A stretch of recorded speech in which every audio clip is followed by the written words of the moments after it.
शुक्रिया, बहुत बहुत धन्यवाद। ऐतिहासिक शहर जींद, रियासती शहर जींद, आज जींद की धरती पर इतनी ठंड के बावजूद इतनी भारी संख्या में, लाखों की गिनती में आप लोगों का घर से निकलकर आना ही इस बात का संकेत है कि नई कहानी लिखने के लिए तैयार बैठे हो। सबको मेरा नमस्कार, सत श्री अकाल, वाहिगुरु जी का खालसा, वाहिगुरु जी की फतेह। मंच पर आसीन देश के वो क्रांतिकारी नेता जिन्होंने रामलीला ग्राउंड में करप्शन के खिलाफ, भ्रष्टाचार के खिलाफ और राजनीति जो कि पारदर्शिता वाली नहीं थी, पारदर्शिता वाली राजनीति के पक्ष में एक आंदोलन शुरू किया। धीरे धीरे लोग जुड़ते गए, काफिला बनता गया। मेरी मुराद है दिल्ली के मुख्यमंत्री और आम आदमी पार्टी के संयोजक श्री अरविंद केजरीवाल जी, जो आज अपनी ही धरती पर आए हैं, क्योंकि हरियाणा का लाल केजरीवाल जो इस धरती से उठ के पढ़ाई लिखाई करके बड़े अफसर बन गए थे, बहुत बड़े अफसर बन गए थे, IRS ऑफिसर बन गए थे, इनकम टैक्स के कमिश्नर बन गए थे। भाई साहब, कहा जाता है कि इनकम टैक्स के दफ्तर का तो चपरासी नहीं मान होता, ये तो कमिश्नर थे। चाहते तो ये भी बोरियां भर के नोट कमा सकते थे, लेकिन इन्होंने अपने लिए पैसा कमाना जरूरी नहीं समझा। जो नेता और अफसर लोग आपका पैसा लूटते हैं, उसको बचाना जरूरी समझा इन्होंने।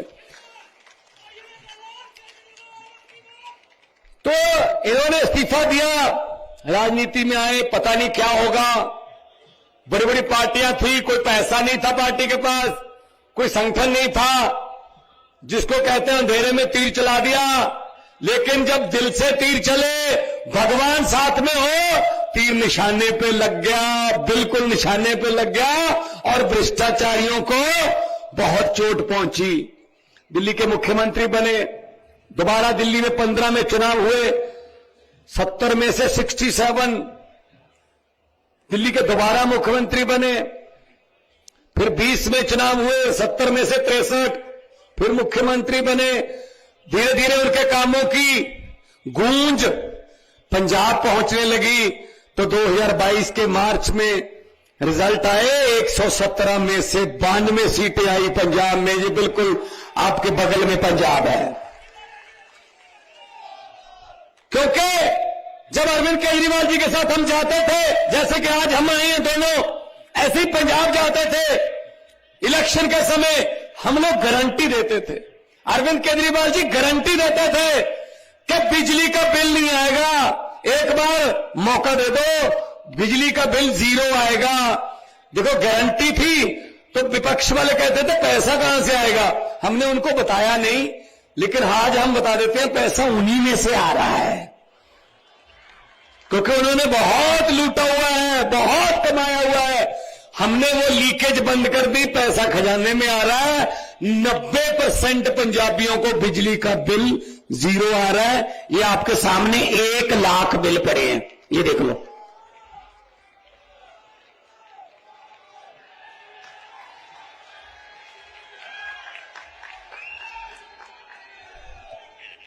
ऐसा कोई ला सकता है? ऐसा कोई सरकार दिखा सकती है बिल? और ये बिल पंजाब के नहीं है, ये खनौरी, शतराना और समाना जो आपके बिल्कुल साथ में बगल में पंजाब है, उसी के बिल है। 1 लाख है सिर्फ। पूछ लेना अपने रिश्तेदारों से, टोहाना, जाखल, फतेहाबाद, डबवाली, अंबाला, पेहेवा पंजाब के साथ सटा हुआ है, बहुत सी रिश्तेदारियां हैं। पूछ लेना बिजली का बिल पंजाब में कितना आता है। अगर थोड़ा इधर जाना है, रोहतक की तरफ, झज्जर की तरफ, बहादुरगढ़ की तरफ, तो दिल्ली वालों से पूछ लेना बिजली का बिल का कितना आता है, क्योंकि सरकारें दोनों एक पार्टी की हैं और सफाई एक ही झाड़ू से की हुई है जनता ने। अगर तो ये चाहिए अगर तो ये चाहिए तो अरविंद केजरीवाल, अगर धर्म की, जाति की, नफरत की राजनीति चाहिए, वो हैं भाई साहब, पहले वाले हैं जो पिछले 70 साल से लूट रहे हैं, पता ही नहीं है कुछ, अपने रिश्तेदारों के घर भर लिए, जनता बेरोजगार रह गई।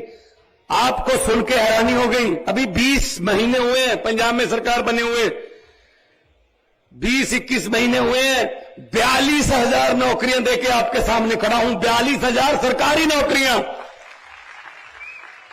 ये गुप्ता जी कह रहे थे 1.5 लाख, 1.5 लाख तो जी हम 2 साल में कर देंगे पूरी, और अफसर बन रहे हैं लोग, अफसर, कोई सिफारिश नहीं चलती, नंबर आ गए ना। अगर 700 नंबर का पेपर है, आपके 680 आ गए, तो ये चिंता करने की जरूरत नहीं है कि मेरे बाप के पास पैसे नहीं है, जब मेरे बाप को कोई एमएलए नहीं जानता, इसलिए 680 वाला बेरोजगार रह जाएगा, 500 नंबर 550 वाला किसी एमएलए को जानता होगा, जो उसके बाद पैसा होगा वो नौकरी ले जाएगा। इस बात की चिंता करने की जरूरत नहीं है। पंजाब में सरकार आपका दरवाजा खटखटाती है कि आइए, आपकी नौकरी आपका इंतजार कर रही है।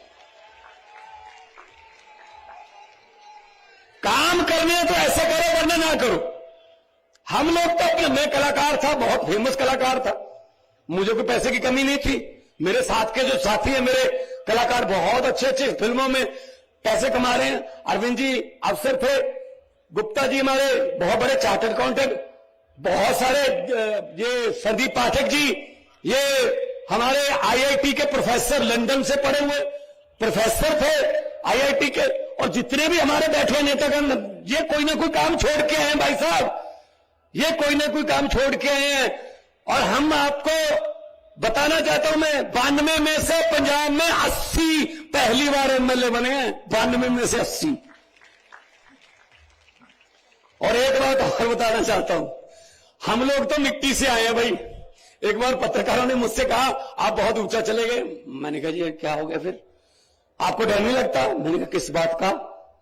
आप कहीं नीचे आ गए तो? मैंने कहा जी 40-40 फुट डूंगे बोर दे टोया चो निकल के आया, इदू थल्ले तो पानी है हुण, उदू थल्ले की जावांगे हुण।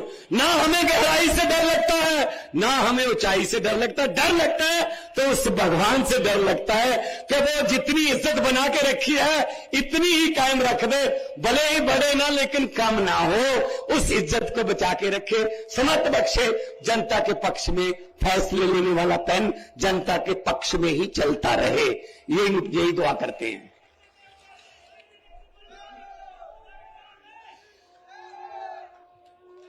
एक बार जोरदार तालियां, जो आपका प्यार मिल रहा है, ये आम आदमी पार्टी जिंदाबाद है।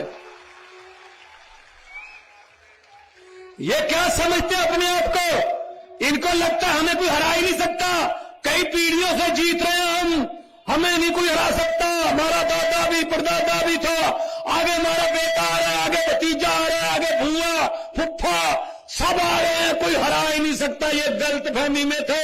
जरा बॉर्डर पार करके पंजाब में पूछ लेना, ये बादल गांव पास में ही पड़ता है डब्बाली के, पूछ लेना, पूरे का पूरा परिवार हार गया भाई साहब। जनता है, जनता, ये पब्लिक है, सब जानती है। जनता जब चाहे आदमी अर्श पर, और आज ऊपर जाके अर्श पर जाके हंकार करे तो जनता कहती है आजा बेटा फर्श पर। बड़े बड़े उतारे हैं भाई, बड़े बड़े उतारे हैं। जनता से डर लगता है और डरना भी चाहिए, तो इसीलिए आपके पास आए हैं। झाड़ू उठाइए, इनसे कोई उम्मीद मत रखिए कि ये बिल ऐसे दिखा देंगे। मैं तो कहता हूं संदीप जी, एक ट्रक भर के भेज दिया करूंगा हर हफ्ते। ऐसे बिल तो हमारे 40 लाख घरों को तो आते हैं, ये तो 1 लाख ही भेजा मैंने। आप ट्रक लेके इन बिलों को भी रख लेना, लोगों को दिखा देना, क्योंकि ये बिल तो हमें चाहिए नहीं, कौन सा भरना है, जीरो ही है। ये कौन सा डुप्लीकेट निकालना पड़ेगा कि बिजली के कनेक्शन काट जाएंगे, जीरो है। ये किसने सिखाया? अरविंद केजरीवाल ने, क्योंकि उन्होंने दिल्ली में करके दिखाया, फिर उस बात को, उस सोच को हमने अपनाया तो कामयाब। पंजाब में 664 आम आदमी क्लिनिक बन चुके हैं, 125 तैयार हैं अगले हफ्ते। आपको जानकर खुशी होगी कि अब तक आज दोपहर 12 बजे तक तक का मेरे पास जाता है, 1 करोड़ बंदा उन मोहल्ला क्लिनिकों से दवाई लेके ठीक होकर अपने घर जा चुका है। इसका मतलब हर तीसरा बंदा पंजाब का ये चीजें करते हैं। हम तो भाई ये चीजें हमें करनी आती हैं। हम वो वाला नहीं करते, इसको उससे लड़ा दो, उसको इससे भिड़ा दो, कभी इससे गठबंधन, कभी उसके एमएलए खरीद लो, कभी उसका ये काम नहीं करते भाई साहब। ये तो जुमले सुनाने वाले तो और हैं। आजकल जुमलों की फैक्ट्रियों में बहुत तेजी से जुमले बन रहे हैं। बड़ी जल्दी लोकसभा चुनाव में आपके सामने जुमले आएंगे, नए नए जुमले आएंगे, सुनने को तैयार रहना। क्योंकि इतना झूठ बोलते, कोई तो सच बोल लो देश के साथ यार। मैं जब पार्लियामेंट में था, मैंने तो बोल दिया था उस वक्त, सामने बैठे थे हमारे मोदी जी, हमारे गृह मंत्री, हमारे राजनाथ सिंह जी, सारे बैठे थे। मुझे किसका डर भाई, मैं किसी बात से काना थोड़ी हूं। मैं तो बोल देता हूं सच। सच बोलने का एक ही फायदा है, उसको एक बार बोल के दोबारा याद नहीं रखना पड़ता। जब भी बोलोगे सच ही बोलोगे। झूठ बोलने वाले को दोबारा याद रखना पड़ता है कि पिछले साल क्या बोल के गए थे जींद में, इस बार क्या बोले। सच वाले को क्या रखना। 15 लाख रुपए आ गया जी, तो गुप्ता जी आप तो कहते आ गया, पंजाब में भी नहीं आया, फिक्र मत करो, ये नहीं आएगा। ये यही चीज मैंने बोल दी थी पार्लियामेंट में। मैंने कहा 15 लाख की रकम लिखता हूं तो कलम रुक जाती है। जुमले सुनिए इनके जुमले। 15 लाख की रकम लिखता हूं तो कलम रुक जाती है, काले धन के बारे में सोचता हूं तो स्याही सूख जाती है। मोदी जी हर बात ही जुमला निकली। अब तो ये भी शक है, क्या चाय बनानी आती है? ये बात शक में है भाई साहब। मुझे लगता नहीं चाय बनानी आती होगी, क्योंकि वो तो स्टेशन कहते हैं, स्टेशन ही बाद में बना था जहां पर बेच के चाय। किसी ने मुझे लिख के भेजा व्हाट्सएप पे, कहता एक छोटा बच्चा था, गुजरात में एक स्टेशन पर रेलगाड़ी में चाय बेचता था। गुजरात के एक स्टेशन पर रेलगाड़ियों में चाय बेचता था, बड़ा होकर उस बेच में रेलगाड़ी ही बेच दी। सब जहाज बेच दिए, तेल बेच दिया, भेल बेच दिया। कुछ चीज नहीं है जो, हां थोड़ा मीडिया खरीदा जरूर है। ऐसा नहीं है कि बेचा है, कुछ खरीदा भी है, तो खरीदो फरोख्त करते रहते हैं। कुछ एमएलए खरीद लिए, ये वो कर लिए। इनका क्या करोगे भाई साहब? 70 साल से इनको ट्राई कर रहे हैं। अब परखे हुओं को और तत् परखो, कुछ नया तो करो, कुछ तो नया करो। तो इसीलिए मैं कहता हूं ये डर गए, ये डर गए, ये हमें जेल में डाल रहे हैं। किसी बाबू ने आके बता दिया जी दिल्ली में अस्पताल बहुत अच्छे हो गए सरकारी, सब पे इलाज फ्री है जी, पैरासीटामोल की गोली से लेके सारे इलाज फ्री है जी। जो प्राइवेट अस्पतालों से हमने कमीशन लेके उनको खुलवाया था जी, वो तो खाली हैं। क्या करें? मोदी जी ने पूछा कहां, किसने बनाए? सतिंदर जैन ने बनाए, जेल में डाल दो। जेल में डाल दिया सतिंदर जैन को।